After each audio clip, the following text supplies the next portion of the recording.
Good morning all student. आज हम class 10 में जो टॉपिक पढ़ेंगे वास्तविक संख्याएं। इंग्लिश में इसको बेटा रियल नंबर बोलते हैं। वास्तविक संख्याओं का ज्ञान करने के लिए सबसे पहले हमको नंबर लाइन का ज्ञान होना बहुत ज़रूरी है। आप क्लास 9th में पढ़े होंगे संख्या पद्धति, नंबर सिस्टम, और क्लास 8 में आपने पढ़ा होगा परमेय संख्या, रेशनल नंबर। उसी से रिलेटेड आपका क्लास 10 में है वास्तविक संख्याएं, रियल नंबर। आपने क्लास 9th में संख्या रेखा जरूर पढ़ी होगी।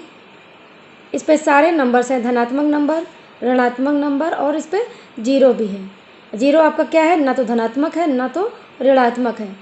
उसके पहले हम लोग जानेंगे प्राकृत संख्या। इसको इंग्लिश में बोलते हैं नेचुरल नंबर। जो संख्या 1 से शुरू होकर इन्फिनिटी तक जाती है, ये आपका क्या होता है, प्राकृत संख्या।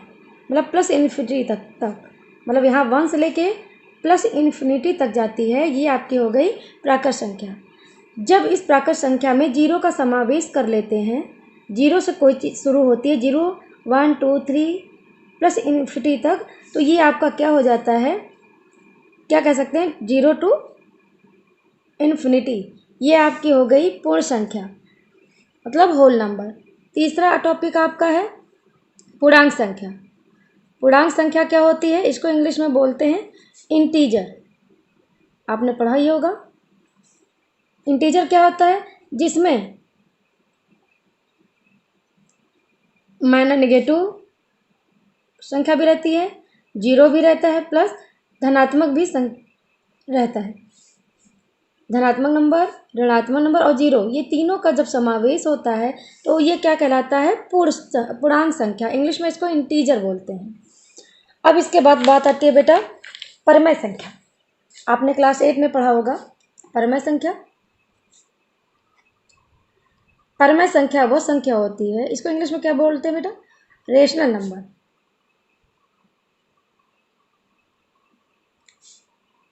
रेशनल नंबर क्या होता है, वे संख्याएं जिन्हें हम P/Q के रूप में लिख सकते हैं, पर जहां Q equal to not to zero. मतलब वे संख्याएं जिसको P/Q के रूप में लिख सकते हैं, लेकिन एक कंडीशन है कि जहां Q equal to not to zero, Q zero नहीं होना चाहिए। P आपका क्या है, अंश है, Q आपका हर है, मतलब हर आपका जीरो नहीं होना चाहिए। एग्जाम्पल क्या दे सकते हैं, एग्जाम्पल जैसे 3/4, 5/6, 7 इत्यादि। जैसे 3/4 है, 5/6 है, या आप इसमें जीरो भी इंक्लूड कर सकते हैं। यहाँ पे आपका 1 डिजिट, इसके नीचे क्या कुछ नहीं है तो 1 है, तो ये आपका कहीं जीरो तो है नहीं नीचे डिनोमिनेटर, तो आपका ये क्या हो गया, परमेय संख्या। ये देखो जीरो है, लेकिन इसके नीचे आपका क्या है, 1। तो शर्त आपकी ये है कि आपका जो है हर जो है क्यू जो है जीरो नहीं होना चाहिए। ठीक है।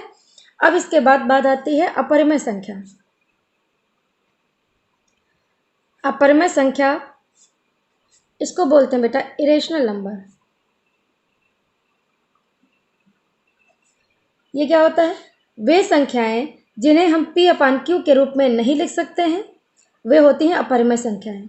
मतलब कहने का मतलब यह है, अपरिमेय संख्या जिसे हम P/Q के रूप में नहीं लिख सकते हैं। एग्जाम्पल जैसे √2, √3, √5 इत्यादि। ठीक है। अब हम अपने टॉपिक पे आते हैं, वास्तविक संख्याएं क्या होती हैं। वास्तविक संख्याएं मतलब रियल नंबर। तो आप हम कह सकते हो कि परिमेय संख्या और अपरिमेय संख्या, ये जो दोनों हैं, परिमेय संख्या और अपरिमेय संख्या के समूह को क्या कहते हैं, वास्तविक संख्याएं कह सकते हैं। तो क्या लिखेंगे, परिमेय संख्या और अपरिमेय संख्या के समूह को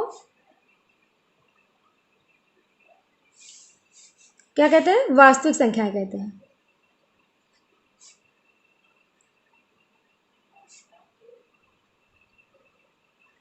ठीक।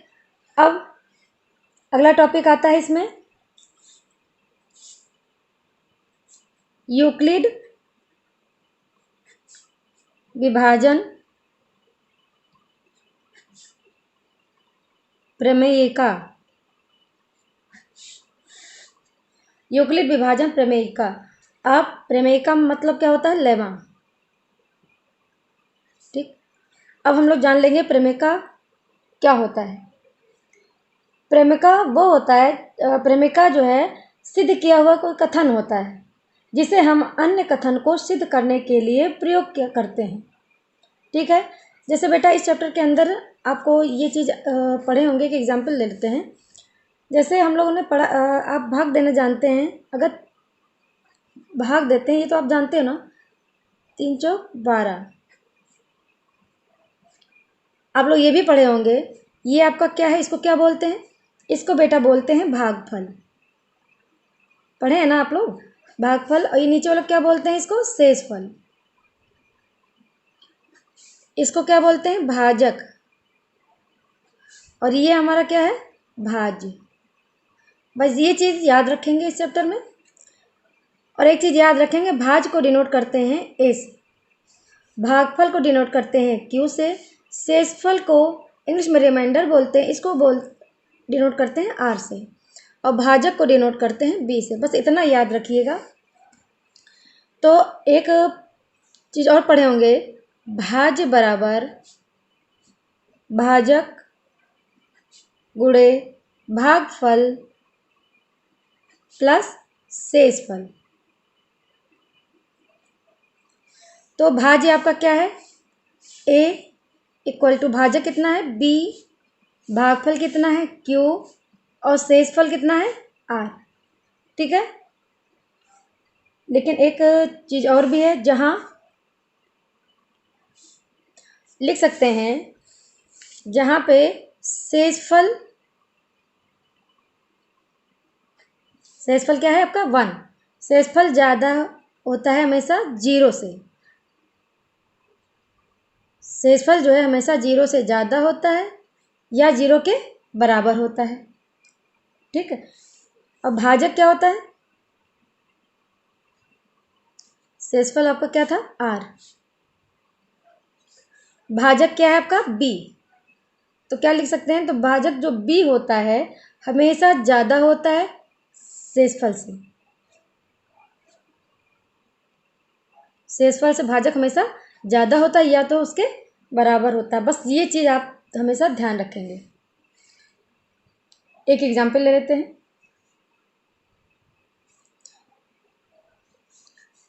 जैसे कोई 2 धनात्मक संख्या मान लेते हैं, 7 और 3। ये 2 धनात्मक आपकी संख्या है। तो हम पहले इसको भाग देंगे, 3 दूनी 6, 1। तो आपने यहाँ क्या देखा?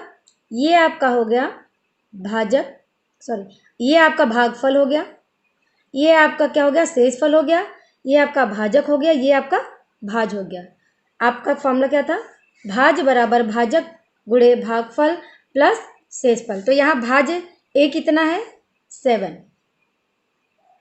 सो लिख सकते हैं इक्वल टू भाजक बी। तो भाजक बी की जगह क्या है? 3। क्यू कितना है? क्यू आपका क्या है? भागफल। भागफल इसमें कितना आया? 2 प्लस शेषफल। इसमें शेष कितना है बेटा? 1। ठीक है, तो क्या लिख सकते हैं?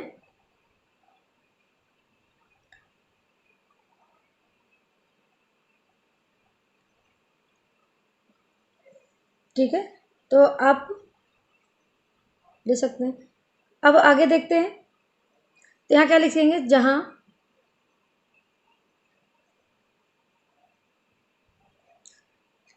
जहाँ शेषफल आर कितना है? 1। 1 हमेशा, ये शेषफल जो है ज़्यादा है 0 से और 0 के बराबर भी हो सकता है। भाजक बी क्या है इसमें? 3 हमेशा ज़्यादा होता है किससे? आर से, या बराबर होता है या तो उससे ज़्यादा होता है। बस इस कंडीशन को याद रखेंगे। अब आप लिखेंगे,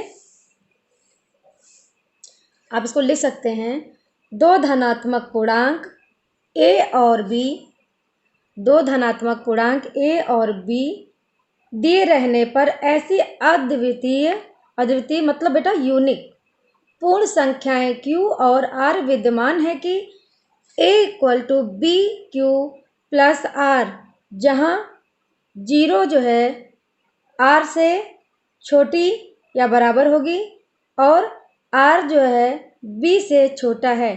तो आप इसको लिख सकते हैं, दो धनात्मक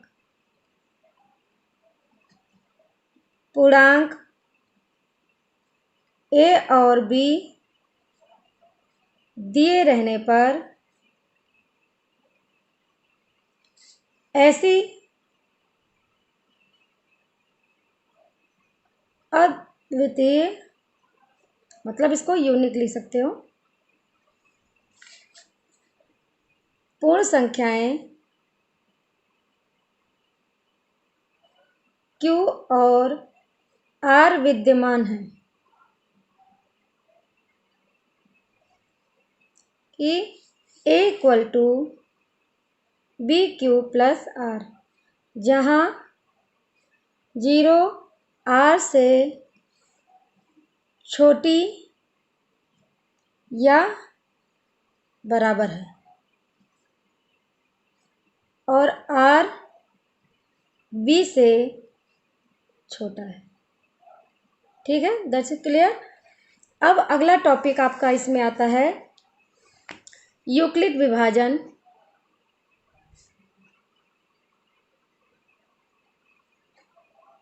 यूक्लिड विभाजन एल्गोरिथम।